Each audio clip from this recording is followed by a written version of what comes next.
Good afternoon and welcome to the homestead. Looks like I've got a buddy here that is wanting to be a part of our stream tonight. This is Freya. You've probably seen her on a previous stream. She's a good dog, one of the oldest dogs on this farm. She's a veteran coyote slayer and she's got the marks to prove it. In fact, she got sliced open this last fall. We had to take her to the vet and have him sew her up, and she doesn't quite have the weight as our bigger dog, Lady, that is a Pyrenees Anatolian Shepherd mix we got from Frank and Sharon. And she's got the weight and the hind legs to get things done. But Freya's a good sidekick. You're a good girl. Yeah, you sure are. Well, hopefully everybody's having a great day. It's beautiful weather out here at the homestead. We've got the sun shining, gentle breeze, cool, crisp air, and finally, we can have porch talk on the porch. So, how about that? Well, I'm going to jump into some news and then we're going to get on to our topic tonight, which is the damage that sin does.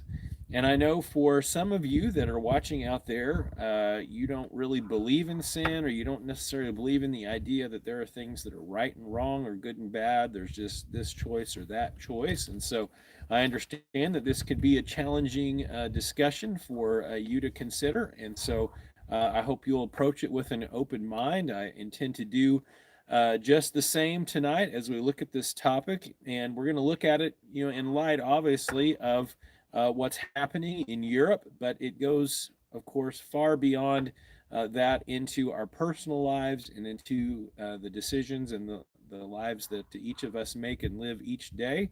And so, looking forward to that. Speaking of the war in Europe, just a few updates. Some good news for our friends in Ukraine. The war has moved a little bit to the east of them, and I guess it's not correct to say the war has, but at least the intensity of the shelling has moved to the east of them, and so that's just a little bit of reprieve. There's still, a lot of things happening, a lot of refugees still coming through the country, and just a lot of needs. Supplies are increasingly difficult to come by. A special thank you to everybody who's given to support them, and everyone who prays daily for them during their quiet time. I'm grateful for that. We've raised almost $8,500. Most of that has already been sent. Getting ready to send some more funds shortly. And what a blessing to have cryptocurrency.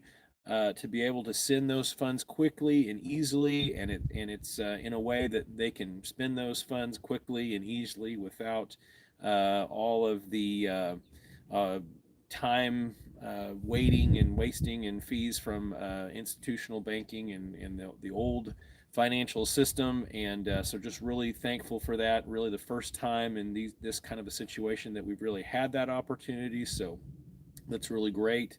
And but it's something to continue to pray about and for. Now today, the big development, of course, there's developments every day, but it's hard to keep track of everything. And of course, we could spend this entire video talking about the developments. But probably the most significant development today is that you saw the. I'm not sure if it was the president. I should have checked the caption. The president or the Secretary of State or the spokesperson for the Finnish government speaking today, considering their application to NATO, the North Atlantic Treaty Organization. And that, of course, has really set the Russian Federation off, and they have threatened to move nuclear, intermediate, and short range nuclear weapons just off the coast of Finland. And interestingly, I was looking at the map today. And I realized, because I thought, wow, that is of course, Russia's already on a pretty heightened state of nuclear readiness, but to move mobile nuclear weapons, right off the border, where it would be very difficult for any NATO, any of our missiles to intercept them before detonation. That's a pretty big threat. It's a pretty big move. I mean, not entirely surprising considering everything that's happened, but still, a pretty big move. And I guess I was interested to note I was talking to Karen and Casey in the office about this earlier today, that St. Petersburg, which I believe somebody fact checked me, it's either the second largest or one of the largest cities in the Russian Federation, is just about 30 miles or maybe 50 kilometers off the border with Finland. So, in no way am I excusing, that type of nuclear mobilization, but I do, I can see why that would be an extreme threat to the Russian Federation. Of course, there would be no threat if they hadn't invaded Ukraine, but we're far past that. And so that's heating up. Sweden also is considering making an application to the North Atlantic Treaty Organization. And I thought it was interesting. I did actually listen to the speech of the president share a little bit about why they are pursuing that application. They've tried to stay somewhat neutral just so that they didn't create, a situation. But as they pointed out, they basically said, hey, we share a large border with Russia, and they certainly do. I think it looked to me on the map like maybe 1,000 miles worth of border. Again, somebody fact checked me, and somewhere in that ballpark, though, I'm pretty sure.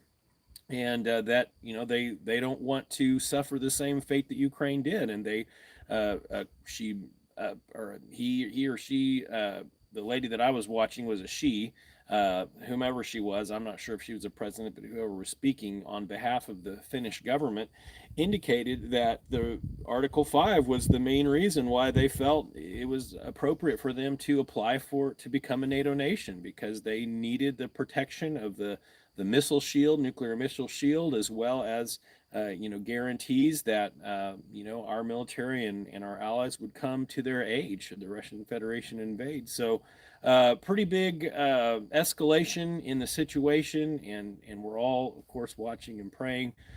And we've spent quite a bit of time discussing some of the deeper ideas behind this war, but one of the things I think that's really interesting, looking at parallels between World War II and World War I, is that Hitler was threatening a lot of different countries. He started in one country, and then he went on to the next country and on to the next country. And Europe, some of the allies in Europe, they were wanting to do more, but they just, were hesitant to escalate the war themselves. And then finally, it became a huge European war, and then finally it became a world war. Hopefully, and I'm not suggesting in some way that is inevitably what's going to happen, but it is amazing how history repeats itself. And my hope would be that, though I don't want an escalation, but my hope would be that we, going back in time, maybe not to talk about this situation so specifically, but going back in time to World War II, if the Americans and others, their allies outside of Europe, had gotten involved in 1939, as soon as Hitler invaded Poland, and would have stopped Germany before they really got started, millions of people, many millions of people would be alive. Maybe not alive today because they would have died of old age, but would have been able to go home to their families, and sons would have returned to their mothers and husbands to their wives. And the situation would have been very different. So I'm just praying for wisdom for our leaders, that we would not be apathetic or complacent, or just kind of hope for the best kind of mentality, but to make the decisions that will bring around the set of results that are most desirable for the situation. And if you are an Elon Musk watcher, that of course was a direct quote from some of his speeches that he's given, and I think a wise telling for sure. Speaking of Elon Musk, big news this week. He has not only become the largest shareholder of Twitter, but also he has offered to take the company private at, I believe, $54 a share, which is an incredible deal. Shareholders, of course, would be insane not to take the deal. Board members know they're probably all going to get fired, and all of their liberal, anti-free speech agenda is going to get squashed. And I guess I should be careful not to put both of those in the same category. I know there are some liberals that are for free speech, and so bless you for that. But people that are particularly anti-free speech that currently rule Twitter and kick people off of their network and when they don't like your narrative, or demonetize you, or control the algorithm so you don't get your tweets out. He's going to put a stop to all of that, and so they're not liking that. So we'll see what happens. But again, as I mentioned in our stream last week, probably the largest, and this is just my subjective opinion, which isn't worth much, but probably the largest, most significant story for religious freedom this year, perhaps this decade, perhaps even in our generation. It could be that big of a deal. So we'll see what happens with that. Continue to watch that as well. And then last week we got the CPI numbers. Now I guess let's see, what is it, Thursday? Maybe we got it on Monday. Maybe I'm not quite as many days behind as I think I am. Whatever day it was, CPI numbers came out. Inflation has accelerated to 8.5%, so we are still rising. I have to admit that as insane as the money printing and all the other things have been, supply shortages and food shortages and all that, somehow in my mind I was hoping that last month, is when we were at that 7 point, let's see what we're at, 7.9, I think, that we would, maybe start to just creep up instead of just rocket ship up. And so I was thinking maybe 8.1, 8.2, and we'd see, a more spectacular number that wasn't so high. But of course, that was not the case, and they were expecting, I think the general consensus was 8.4, and we got an 8.5 reading, and of course the stock market did not like that at all. And anything high growth or with a PE ratio of about 5 or larger just got wrecked. So that is a situation that is going to continue to get worse, it appears, and hopefully you are preparing for that, and you are creating some margin, putting some supplies away, so that if that number continues to accelerate and prices continue to rise, that you will not be crushed by that, but that you will have some opportunity to still be able to continue the standard of living that you enjoy. Well, let's jump right into it. And we're going to begin in Genesis chapter 4, verse 7. So if you have a Bible and be willing to look with me, I'll invite you to do that. This is in the middle of the story of Cain and Abel. And after Cain, has his discourse with the Lord, and they're talking about, their offerings and why Cain's offering was not acceptable and Abel's offering was acceptable, and Cain came enraged. He killed his brother. And now he's having this conversation with the Lord. And the Lord says to him, "Why are you furious? And why do you look despondent? If you do what is right, won't you also be accepted? But if you do not do what is right, sin is crouching at the door, and its desire is for you, but you must rule over it." And so we get some very important information about sin, about the damage that sin does, the problems that it causes. And as I was considering the topic tonight, I realized that most sin and the consequences of sin that cause so much pain and suffering in the world really are the result of two things. And those two things are fear and selfishness. Because if you think about, let's take, for example, the situation in Europe. On the one hand, we have the selfishness of one leader or group of people who desire to have more than what they do, and so they are taking what doesn't belong to them.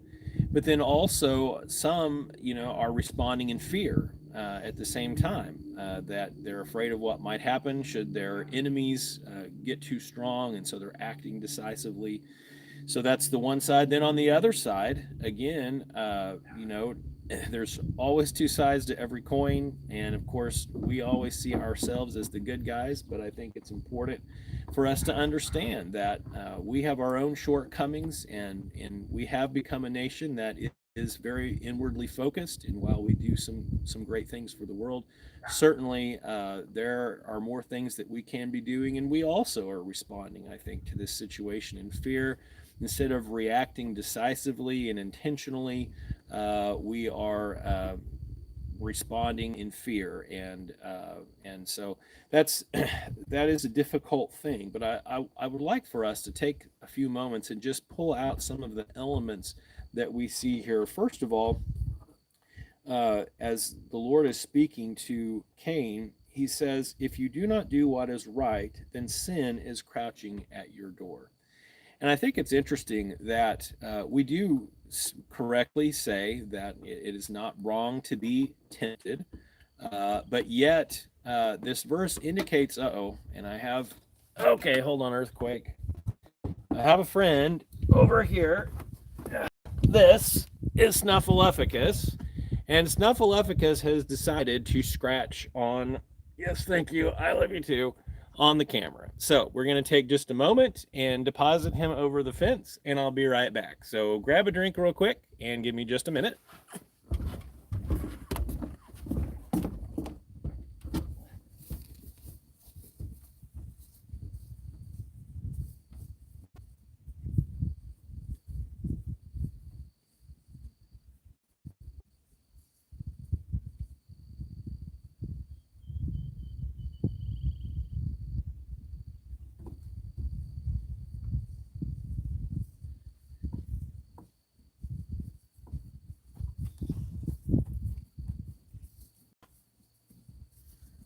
Yeah, where were you? Where were you when the attack was happening, Freya? Okay, well, sorry about that. Grab my iPad back here. Never a dull moment on this farm. So we understand that we can place ourselves in a little bit of a situation where we invite sin, or a little bit out of breath. Sorry, she is getting fat, all this green grass. We can put ourselves in a situation where we are creating a more likely possibility of sin. Sometimes by where we are, sometimes by what we say. If we're careless with our words, we can precipitate trouble. If we go to a place, where if you struggle with alcohol and you just go hang outside the bar, or you take that drive by, the place you shouldn't be going to, or you wake up in the morning on Sunday and it's time to get your family together and get to church, and you just decide, well, I'm just gonna, not set my alarm the night before, and maybe I'll sleep right through time to leave. We kind of set ourselves up in situations where temptation and ultimately sin are going to cause us trouble. And I think that is what the Lord is alluding to when he speaks to Cain. And then he gives us a very true picture of what's happening, that sin is crouching at the door. Now, what does it mean to crouch? Well, crouching is what you do usually when you're in a war-like, fighting type stance, and you are trying to hide yourself or conceal yourself when you're about to spring out an attack. Right, so maybe if in World War I, it would be like trench warfare, where everyone takes up a defensive position, and then at any moment the army can come running over the trench into no man's land and attack your position. Or maybe it's like a spy or an assassin who's hiding in the shadows, ready to come out and end you like that before you even know what's happening. So crouching is usually that posture or that position that you're placed in before an attack occurs. And so we understand that sin is crouching. It's and at the door, that would be the entrance, or the ability to have an impact on our life. So that's the door, that intersection where our life intersects with the possibility of sin. And it is crouching, waiting for us to do what? You're right. Open the door. Waiting for us to open the door, so that sin that's hiding, it's kind of like you look through the peephole, you look out the door, you don't see anything, the hallway looks clear, or the porch looks clear, and then all of a sudden, boom, sin comes out and snags you just when you're not expecting it. And I would have to acknowledge that in my life, that is a very accurate illustration of how sin has worked for me. And so I think existentially and biblically, we can probably agree with a high amount of certainty that this is the case, that sin really is, it's crouching, it's waiting for us to, Freya, you are really high maintenance today, girl. I think she thinks I'm talking to her. She's so excited. This is more words than I've said to her probably in the last week combined. Yes, you're a good girl. And so we have to take that information then, and like any good soldier, uh, use that information to our advantage. If we know how the enemy is going to act, if we know what their plan is, if we know where they are, if we know what their strategy is, then that gives us an advantage. And so that's what we want to do as we go out into the world, and we desire, I think for most people, desire a world of peace, a world of goodness, a world where there are not wars and fighting and high drama and anger and rage, and just like we talked about last week when we were dealing with the struggle of anger and acting out on our anger, that there is a way to live that God has showed us, demonstrated to us, that will help us to avoid those landmines. Wow, it's definitely a war theme tonight. So if you're a war buff, well then you're in luck. So, and of course, a landmine typically is something that's hidden in the ground, in the sand, or in the dirt. And if you step on it, it blows up and blows you up. And actually, a really terrible device of war. But that's really a good picture of how uh, our enemy, the devil, that's his strategy. He places these landmines, and if we walk into the area where the landmines are buried, we are putting ourselves at risk. And many of us, I think the ultimate struggle or challenge is that when we see the sign, landmines, then if there's a sign, or if we know the enemy is lurking and they've probably placed mines, for us to just arrogantly and foolishly walk out into the minefield is almost a guarantee that we are going to blow ourselves up. And so that is, I think, a good illustration for us to understand how the enemy works. We need to acknowledge, I think, as well, that there is, in fact, a battle being fought. That this battle goes back here into Genesis, to the Garden of Eden, where Satan tempted humankind and caused Adam and Eve to be cast out of the garden into this situation of sin. Again, it was not God's plan or his will or desire that we would reject him. In fact, he very clearly said, don't eat from this specific tree. And of course, we, being tempted, we crouched at sin's door and listened to words of deception, and then stepped on a landmine, blew ourselves up. And so now we are in a world where there is suffering. But even though that war rages around us, we have the ability to win the battles. Ultimately, the war has been won because of what Jesus did on the cross. And in fact, we're going to be going momentarily to the cross as Black Friday. Good Friday is tomorrow. We're going to be reading the story of Christ as he was beaten and ridiculed and mocked on his way to the cross. And of course, the significance of that is not just about Easter, which of course the biggest day for Christians around the world is Sunday, the biggest day of the year. I guess maybe we could argue Christmas also is. But it's the day where we remember the sacrifice that Jesus made on the cross, and to show his power over death. But that sacrifice was not some ritualistic, thing that he did, but it was in fact a very practical response to this problem of sin. In fact, let's take a look together at the story, and we're going to look at the Gospel of Mark, his account of these events. And let's look beginning in chapter 15, and how about around verse 6. It says, at the festival it was Pilate's custom to release for the people a prisoner they requested. There was one named Barabbas who was in prison with rebels who had committed murder during the rebellion. The crowd came up and began to ask Pilate to do for them as was his custom. And so Pilate answered them, Do you want me to release the king of the Jews for you? For he knew it was because of envy that the chief priests had handed him over. So he was kind of chiding them and making fun of them a little bit with that statement.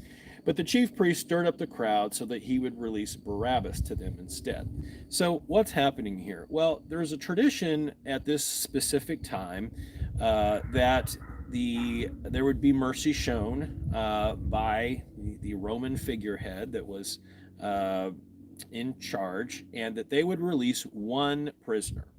And so at this particular time, that was being honored by Pontius Pilate. And so he came out, even after his wife had warned him that she'd had a terrible dream, that not to have anything to do with this Jesus. So he, I'm sure, was a little bit nervous, but obviously a little bit flippant as well, not really considering the seriousness of his wife's counsel.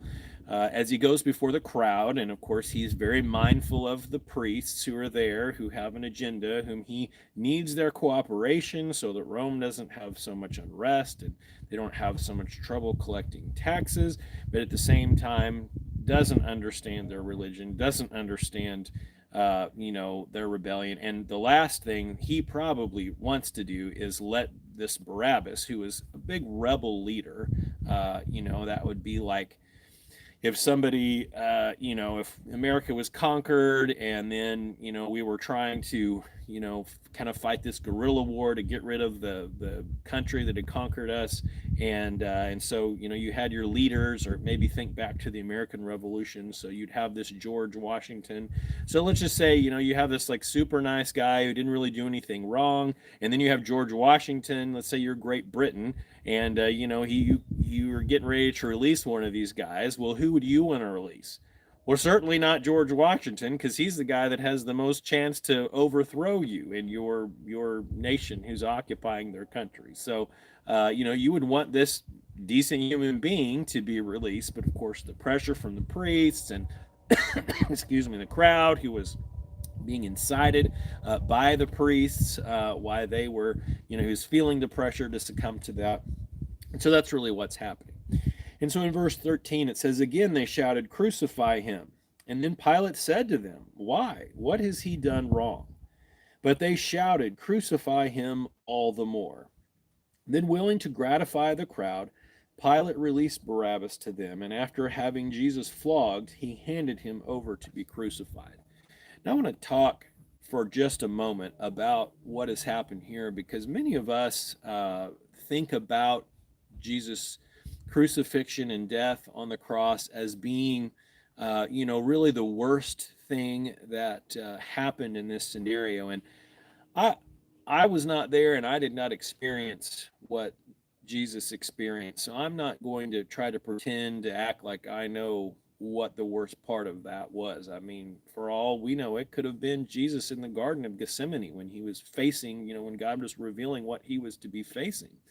Perhaps the emotional anguish of that and the terror of that, was certainly powerful. But when I consider what it meant to be flogged by Rome, to be whipped with this terrible whip that had little pieces of bone and leather and just an excruciatingly painful experience. I mean, the suffering, there was suffering long before the cross, and I think it's important for us to recognize, especially if you believe as I do, that Jesus experienced those things because of us, that he paid the penalty for our sin, that we realize that there are consequences to sin.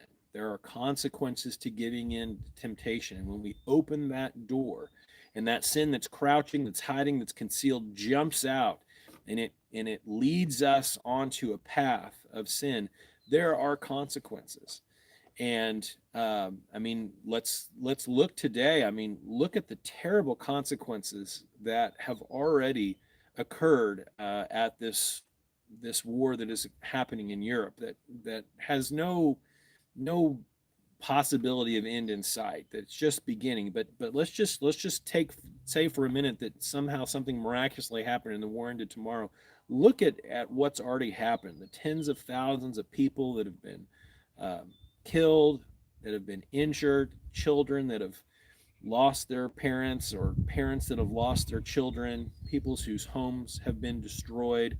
They've had to flee to other places uh, where they are just destitute. And even for Russia, I mean, the food crisis is nearing a terrible place there. Their currency has collapsed, their economy is collapsing. They've also lost, I mean, who knows how many thousands of soldiers that have been killed, and they're fighting a war they don't even understand, most of them. And it's just a terrible, terrible situation. And it all is a result, I believe, of sin, of what happens when we depart from, remember what God told Cain, when we depart from the path of what is right, then we proceed into uh, a place of darkness, a place of chaos.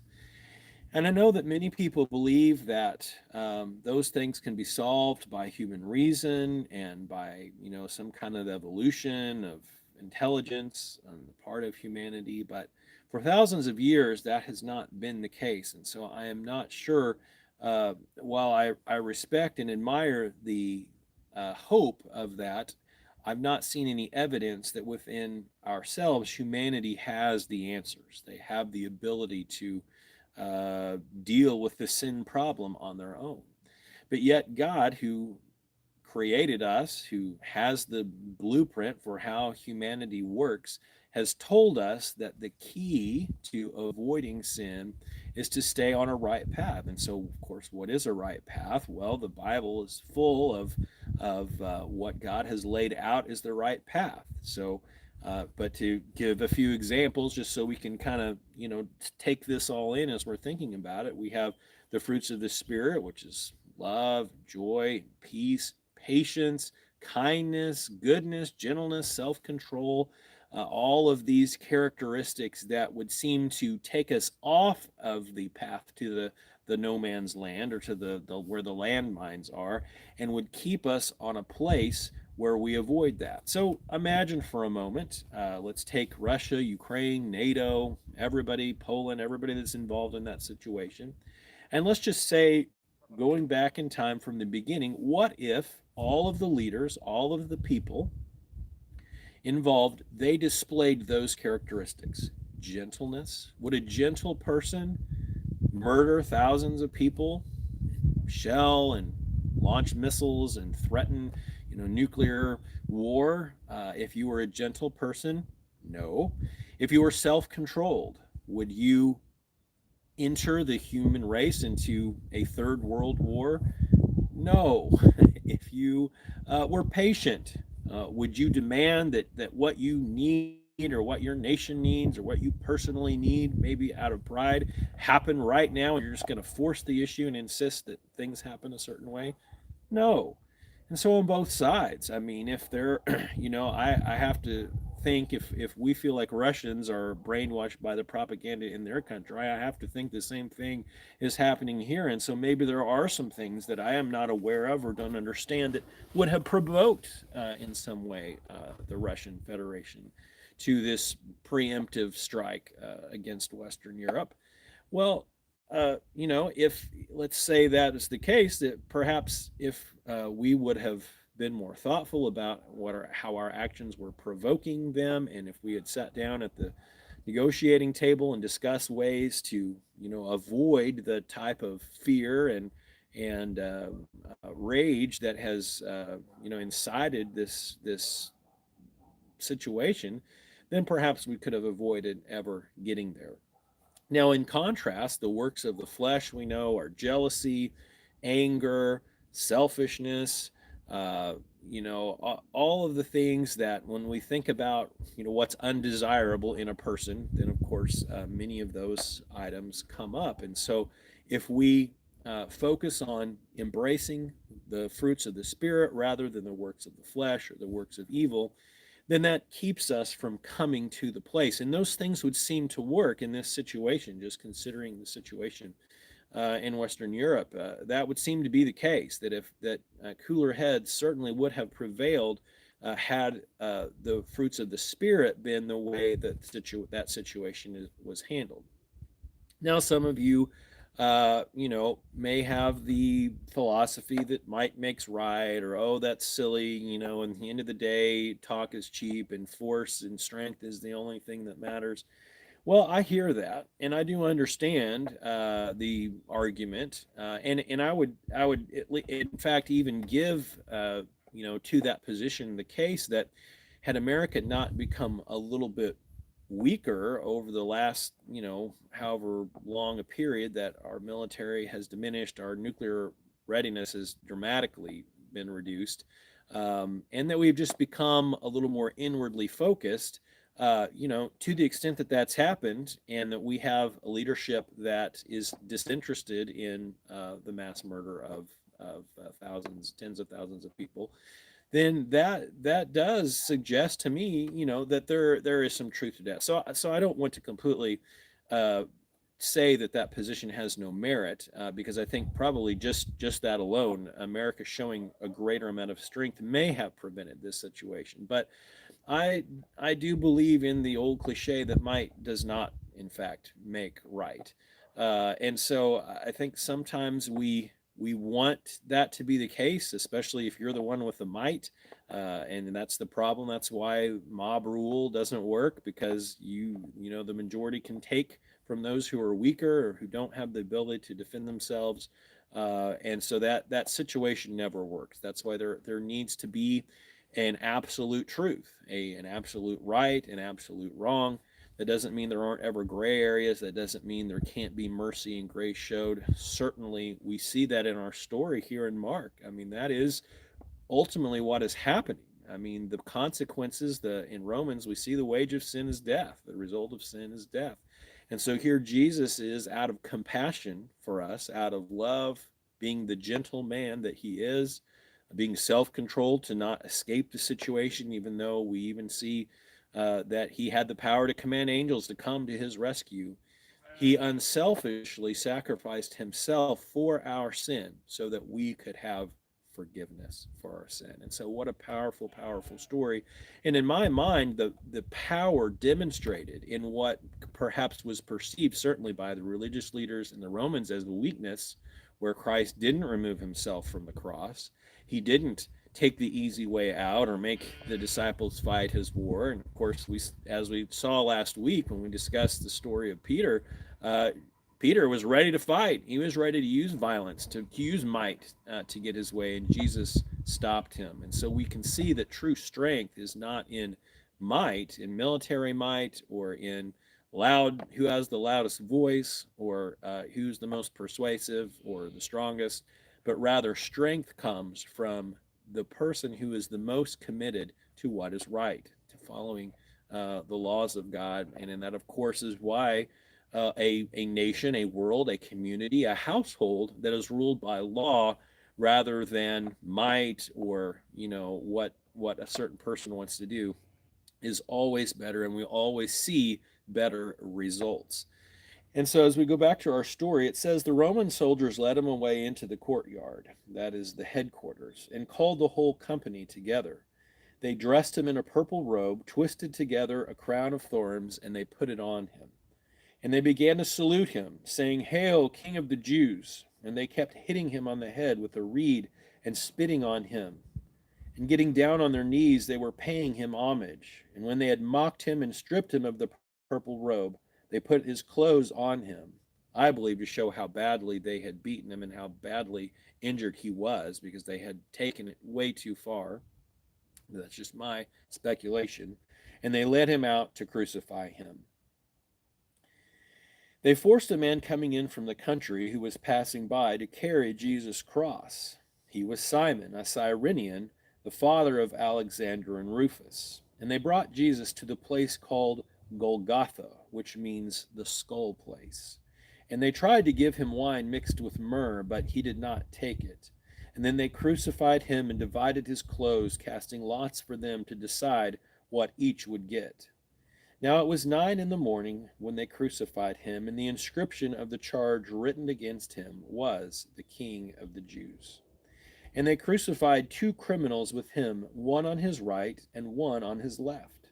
And so the scripture was fulfilled that says, "And he was counted among outlaws."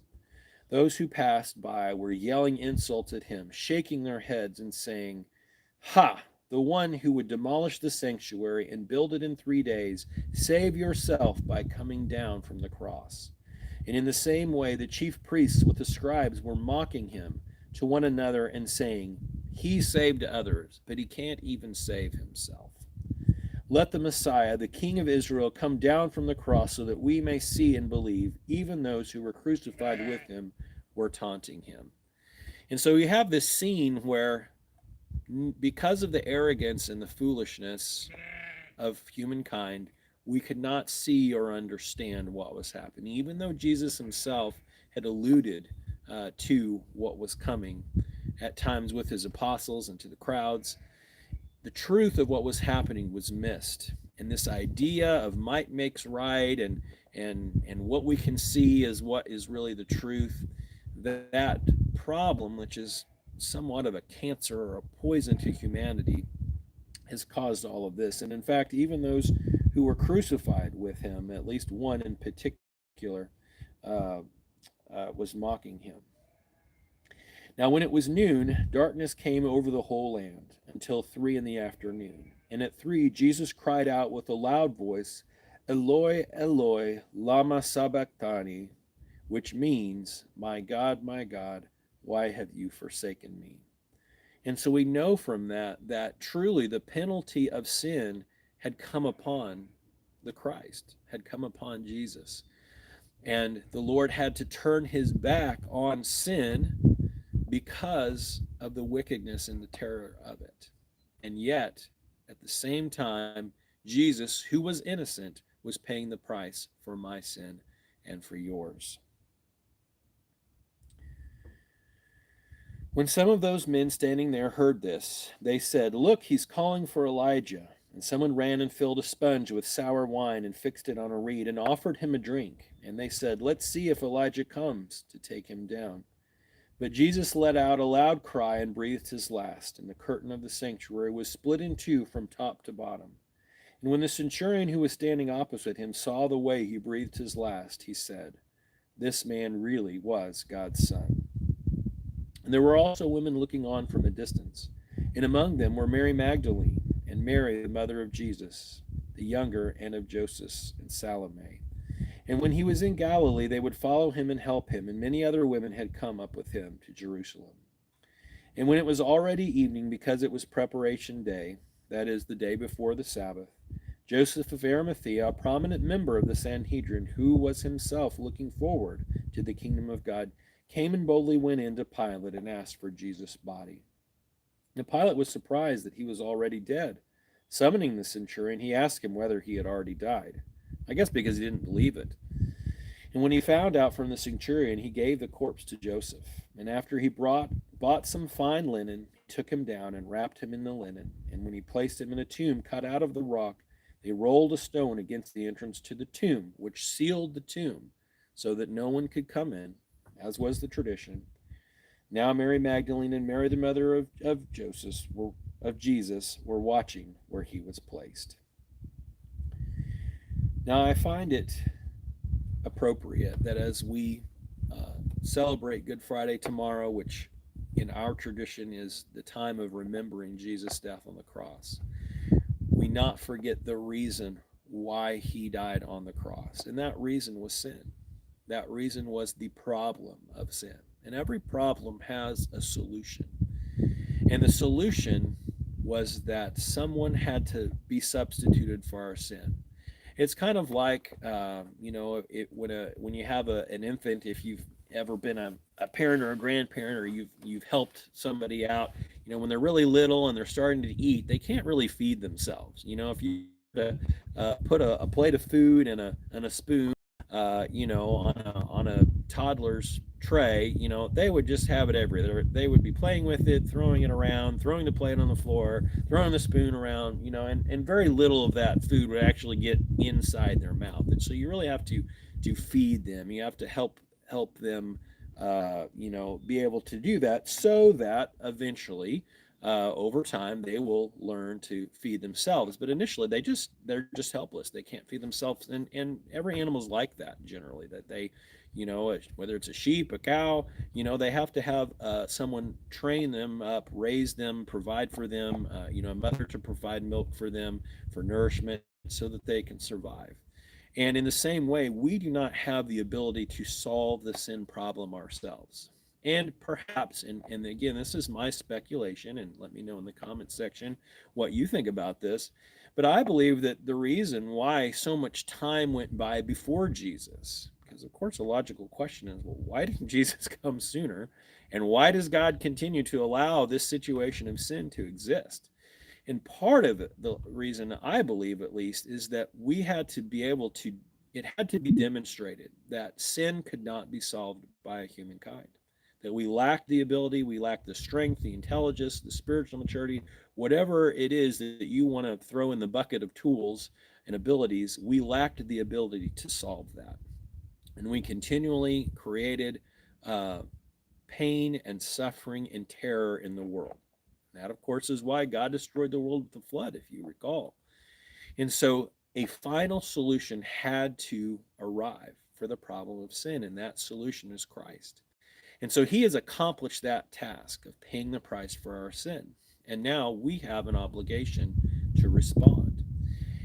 And in a different gospel, we have the story of the two criminals that were crucified with Jesus. One of the criminals was mocking him, making fun of him, saying, well, "Why don't if you are the Son of God, why don't you come off the cross? And by the way, take us too." But the other criminal who demonstrated humility and true repentance, which means turning away from your sin, for what he had done, he acknowledged his wrongdoing, and he asked that the Lord would remember him whenever he, came to the time of judgment. And then, of course, Jesus told him about the paradise that was coming. And so we know the outcome of the war, and that's not what's in question. But there are battles to be fought between now and the time that Christ returns. And we are stewards of this world until then. And as no one knows the time or place that Christ will return, we have one clear command. It's not to figure that out. It's not to figure out God's timing or, all of those things that are way above our pay grade. But it is our assignment to follow the law, and not just the letter of the law, but the heart of the law. And that is one that loves, that demonstrates strength through love and kindness and generosity, self-sacrifice, humility. That is the right path that the Lord is alluding to when he's talking with Cain. And so we have a daily decision to make, to open the door to sin when we know that it's crouching and ready to assault us, or to walk the right path. And that's the decision I want to leave each of you with tonight as you consider this Holy Week. And in fact, especially if you're not a Christian, you hear people talking about Holy Week, you hear religious things stated, and maybe you got a day out of school because of, a spring holiday or whatever they had to call it because of separation of church and state. But I would like for you to consider a question: is there something true to the holiday of Holy Week? Is there something meaningful to Jesus' death on the cross? And perhaps is it possible that, in fact, this story that Christians have shared each year and celebrated for over 2,000 years is true? That there is a God, there is order and a plan to creation and to the universe, and that, in fact, there is a solution to sin and death and suffering. And to those of you who are believers, you have come to that place of realization. You have accepted that particular truth, and you are celebrating, and I guess in a sense mourning the suffering. I certainly am. I mean, we talk about celebrating Easter, and I'm of course elated that Christ died for my sins, and I'm elated that He has offered eternal life to me through that sacrifice, and that because of the price of my sin that He paid, I get to get out of jail free. And that when I die, I know that I will stand before God. I will be judged not on my merits, but because of Christ's forgiveness and the grace and mercy that He shows. I will experience an eternity in heaven with him. Not because of what I did, because if we all as we all stand and I guess it sounds like we're all going to stand and hear everyone else's stuff, all the things that you don't want me to know about you and that I don't want you to know about me. We're going to stand and those things are going to be counted. And so as when that happens, we'll all know that I was not anywhere even in the same universe as close to being righteous. And so I need God's gift of forgiveness, and I need Him to pay the sacrifice for my sin. And so while I am overjoyed that Jesus showed his power over death and that he ascended to heaven, I'm also sorrowful.